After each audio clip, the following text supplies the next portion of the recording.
नमस्कार। मेरे channel biology world में आपका स्वागत है। और आज हम म्यूकर माइकोसिस को डिस्कस करते हैं। सबसे पहले म्यूकर माइकोसिस कॉज करने वाले पैथोजन के बारे। एक्चुअल में जब आप फंजाई के बारे में स्टडी करते हैं तो फंजाई में आप स्टडी करते हैं फंजाई की अलग अलग क्लासेस को। ठीक है ना। एस्कोमाइसिटीज, बेसिडियोमाइसिटीज, ड्यूटेरोमाइसिटीज, अलग अलग क्लासेस हैं। ऐसे ही इसमें क्लास आती है जिसे हम जाइगोमाइसिटीज बोलते हैं। जाइगोमाइसिटीज क्लास के दो फंगस आप सबसे कॉमन पढ़ा करते हैं। एक फंगस होता है जिसे हम राइजोपस बोलते हैं। राइजोपस के लिए जो कॉमन नेम यूज किया जाता है बुक्स में, दैट इज ब्रेड मोल्ड। इसको हम ब्रेड मोल्ड बोलते हैं क्योंकि ब्रेड पे ग्रो करता है। वहीं दूसरा है म्यूकर। म्यूकर दूसरे का नाम है म्यूकर। और म्यूकर को हम डंग मोल्ड, क्योंकि ये काउ डंग पे ग्रो करता है, या फिर इसे पिन मोल्ड बोलते हैं। क्लियर है ना। तो जो म्यूकर माइकोसिस डिजीज कॉज करने के पीछे मेन रीजन रहता है वो मेनली म्यूकर का है। और म्यूकर से ही मिलता जुलता जो दूसरा फंगस है राइजोपस, ये दोनों म्यूकर माइकोसिस कॉज करने के लिए रिस्पॉन्सिबल है। अगर हम म्यूकर की बात करें तो पूरे वर्ल्ड में लगभग 85 जो स्ट्रेन हैं म्यूकर के प्रेजेंट लगभग मिलते हैं। 85 डिफरेंट टाइप का म्यूकर। जैसे नहीं कोविड वायरस में आजकल आप देख रहे हो ना, कोविड के अलग अलग वेरिएंट्स हैं, वैसे इस म्यूकर के लगभग 85 वेरिएंट्स मिलते हैं, जिनमें से कुछ तो नॉर्मल हैं और कुछ बहुत ज्यादा वेरुलेंट टाइप के, कुछ बहुत ज्यादा ऐसे नेचर के होते हैं जो बहुत अटैक इस तरीके से करते हैं कि बॉडी को बहुत ज्यादा हार्म पहुंचाते हैं।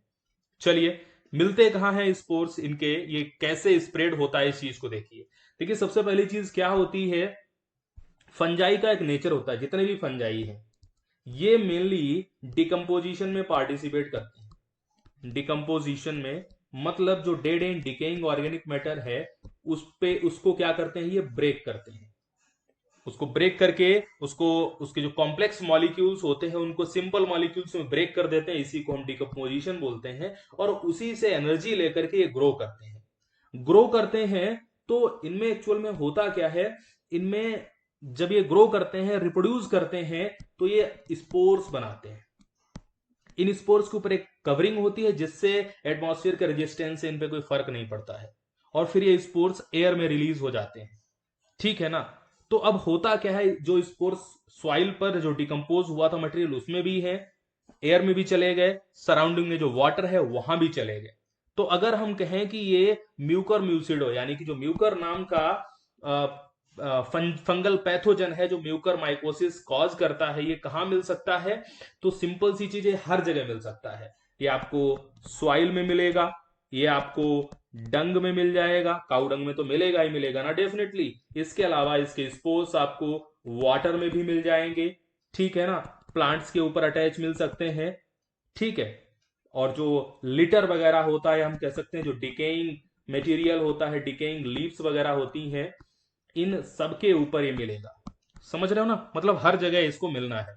तो इससे बचना एक तरीके से इम्पॉसिबल जैसी सिचुएशन है कहीं ना कहीं। क्लियर है ना। अब ध्यान से समझिए होता क्या है।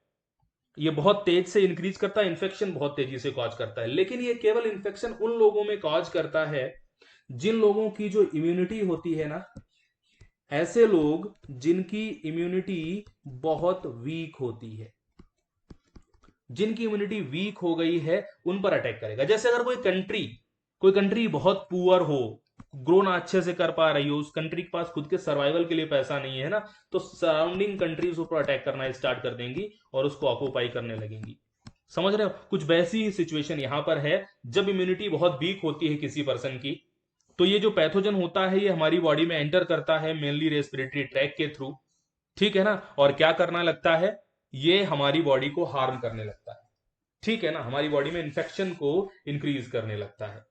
तो सिंपल सी चीज क्या है, अगर किसी पर्सन की इम्यूनिटी वीक है, तो अब इम्यूनिटी क्यों वीक हो सकती है, हो सकता है मेनली ये डिजीज कोविड 19 जो सर्वाइवर्स हैं, या कोविड 19 के जो नए वेरिएंट्स आजकल आ चुके हैं, जो लोग कोविड से बच तो चुके हैं लेकिन कोविड से बचने बचाने में उनकी इम्यूनिटी इतनी वीक हो गई है, इतनी ज्यादा इम्यूनिटी इतनी डिक्रीज कर गई है कि उनकी बॉडी में फाइट करने की पावर नहीं है, तो ऐसे पर्सन को ये जो म्यूकर है, अदरवाइज अगर किसी की इम्यूनिटी स्ट्रांग है, अगर किसी की इम्यूनिटी स्ट्रांग है तो उस पर्सन में म्यूकर जाएगा लेकिन अफेक्ट नहीं दिखा पाएगा, क्योंकि हमारी इम्यूनिटी की वजह से उसको किल कर दिया जाएगा। बट जिनकी इम्यूनिटी बहुत वीक होती है ना, उनमें ये अपना इफेक्ट दिखाना स्टार्ट करता है। तो सबसे बड़ा रीजन है आपकी इम्यूनिटी, यानी कि कोविड 19 से जो पर्सन बच चुके हैं तो वो क्यों म्यूकोरमाइकोसिस के जाल में फंस जाते हैं, क्योंकि उनकी इम्यूनिटी बहुत वीक है। अब इम्यूनिटी जरूरी नहीं है कोविड 19 की वजह से ही वीक हो, इम्यूनिटी उनकी भी वीक हो जाती है जिनको डायबिटीज होती है, इम्यूनिटी उनकी भी वीक हो जाती है जो कैंसर पेशेंट है, जो एड्स के पेशेंट हैं, समझ रहे हो ना, या फिर जो जिनमें ऑर्गन ट्रांसप्लांट का काम हुआ है। जैसे किसी पर्सन में कोई ऑर्गन ट्रांसप्लांट का काम हुआ है, आप जब सब्जेक्ट में पढ़ते हैं तो देखते हैं, तो ऑर्गन ट्रांसप्लांट के टाइम पर कुछ हमको इम्यूनोसप्रेसेंट्स दिए जाते हैं, इम्यूनोसप्रेसेंट्स। वो इम्यूनोसप्रेसेंट्स क्या करते हैं, वो इम्यूनोसप्रेसेंट जो होते हैं वो हमारी इम्यूनिटी को क्या करते हैं, डाउन कर देते हैं, ताकि जो ऑर्गन हमारी बॉडी में दिया गया है वो ऑर्गन एडजस्ट हो जाए।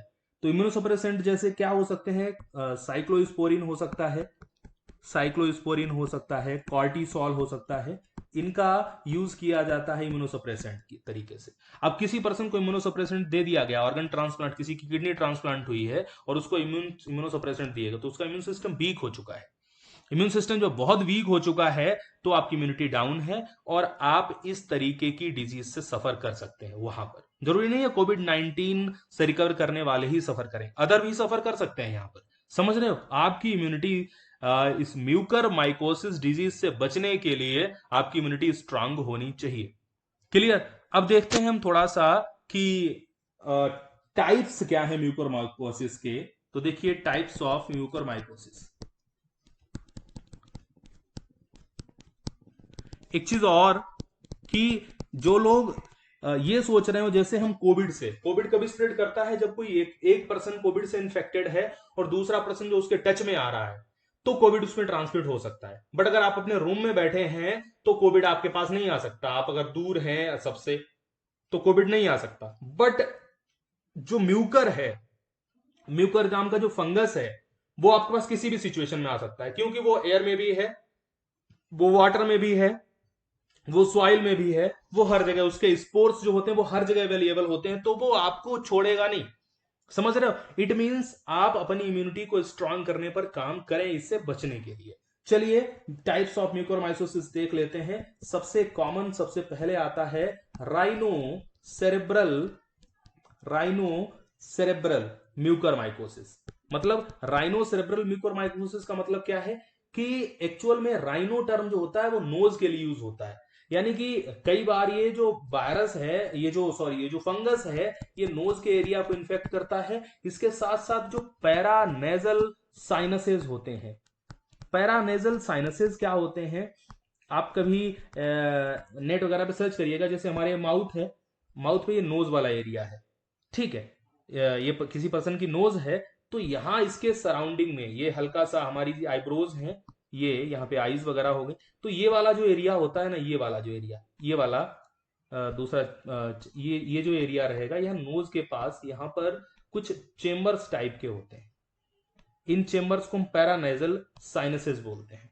तो पहले ये वायरस इन नेजल साइनसेस में ग्रो करता है, पहले ये सपोज फंजाई इस नेजल साइनसेस में ग्रो करता है, इसके बाद ब्रेन पे अटैक करता है, सेरेब्रल मतलब ब्रेन पे। तो नोज वाले एरिया में और ब्रेन वाले एरिया में अगर अटैक करता है तो इसको हम राइनो सेरेब्रल बोल सकते हैं। ये सबसे कॉमन देखा जाता है ऐसे लोगों में जिन लोगों को या तो डायबिटीज रह चुकी है या फिर जिन लोगों में ऑर्गन ट्रांसप्लांट का काम हो चुका है। इन लोगों में सबसे ज्यादा कॉमन ये राइनो सेरेब्रल देखा जाता है। चलिए राइनो सेरेब्रल के बाद हम दूसरे पे आते हैं, पल्मोनरी म्यूकर माइकोसिस।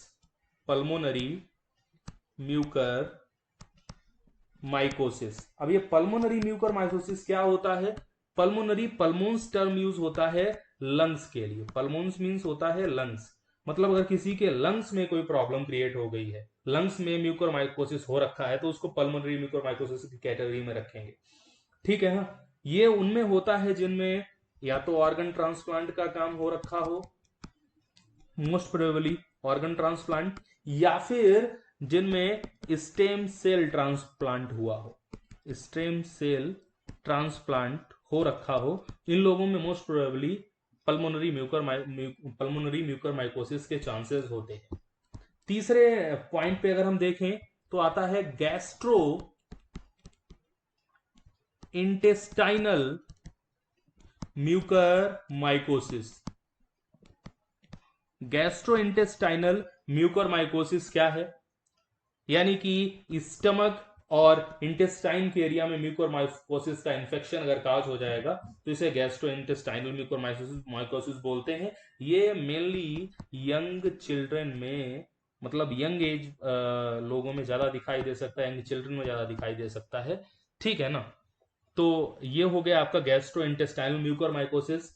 लास्ट इसके बाद एक और आता है जिसे हम कुटेनियस म्यूकर माइकोसिस बोलते हैं।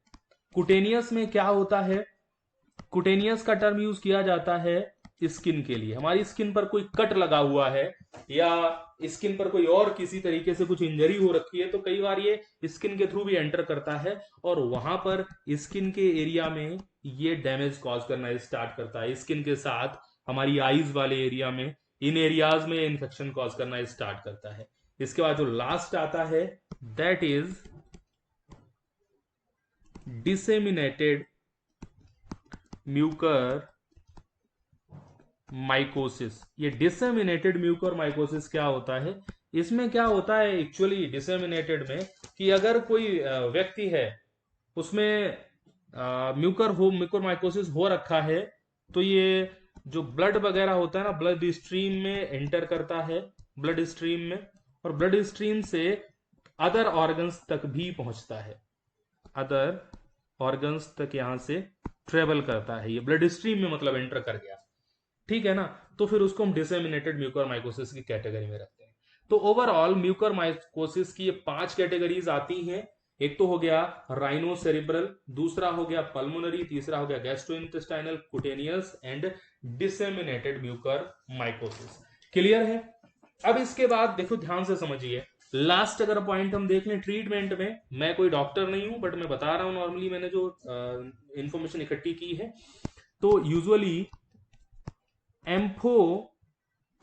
एम्फोटेरिसिन बी नाम की जो ड्रग है, एम्फोटेरिसिन बी नाम की जो ड्रग है, ये यूजुअली यूज की जाती है म्यूकर माइकोसिस को ट्रीट करने के लिए। ये तो नॉर्मल मैंने नॉलेज इकट्ठी की है। आप अगर किसी के साथ कुछ ऐसा है तो डॉक्टर से प्रेस्क्रिप्शन लें और उसी के थ्रू चलें आप आगे। तो सिंपल सी चीज है, म्यूकर माइकोसिस से बचने का सबसे एक इजी तरीका ये है कि आप अपनी इम्यूनिटी पे वर्क करें, ठीक है। जरूरी नहीं है कि कोविड-19, देखो म्यूकर माइकोसिस कब होगा? जब आपके सराउंडिंग में कहीं पर म्यूकर डेवलप हो चुका है और सराउंडिंग में कहीं पर गंदगी इकट्ठी है। फंजाई जो होते हैं वो मेनली डिकम्पोजर्स होते हैं, आप बहुत अच्छे से जानते हैं। जो फंजाई क्या होते हैं? वो डिकम्पोजर्स होते हैं, यानी कि वो डिकम्पोज करेंगे, कुछ गंदगी इकट्ठी है तो उसका डिकम्पोजिशन होगा, डिकम्पोजिशन होगा तो वहां म्यूकर डेवलप होगा, म्यूकर डेवलप होगा तो म्यूकर वहां के एयर में भी जाएगा, वहां पर वाटर में भी जाएगा, वहां पर सॉइल में भी रहेगा, ठीक है। और उसके स्पोर्स जगह जगह पर, प्लांट्स पर और हर जगह पर वो प्रेजेंट हो सकते हैं, ठीक है ना।